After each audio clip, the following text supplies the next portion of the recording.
في حاجات بتوجع من غير ما تسيب أثر على الجلد، بس بتسيب ندبة كده جوه القلب. الظلم هو أقصى إحساس ممكن يعدي بيه إنسان.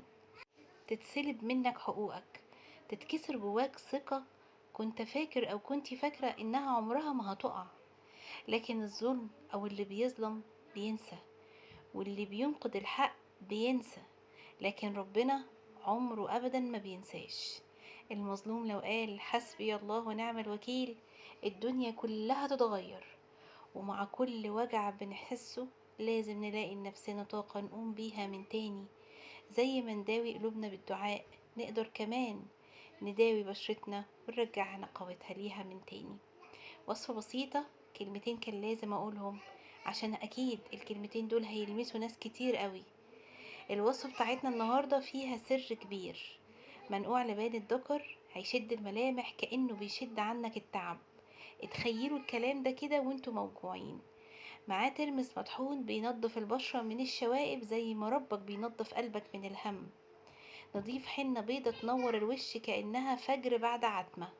ونكمل بقى بالنشا اللي بيسيب لمسة نعومة كأنها رحمة في آخر الألم. اعملي الماسك ده وسيبيه على وشك 20 دقيقة.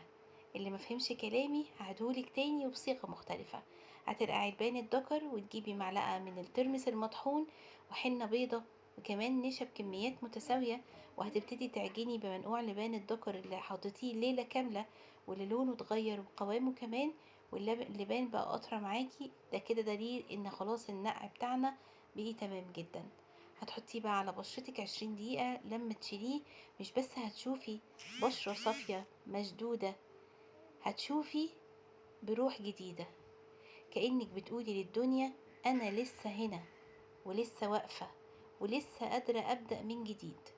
وكل مرة تعملي الوصفة رددي يا رب اجعل فرجك أقرب من أنفاسي، واجعل حقي يرجع زي ما بيرجع نوري في وش على وشي.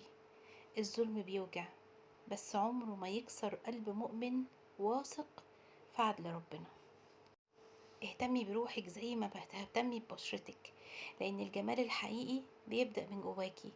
وما تسمحيش لأي حد يكسرك. المظلوم دايما أقوى بدعوة بالليل.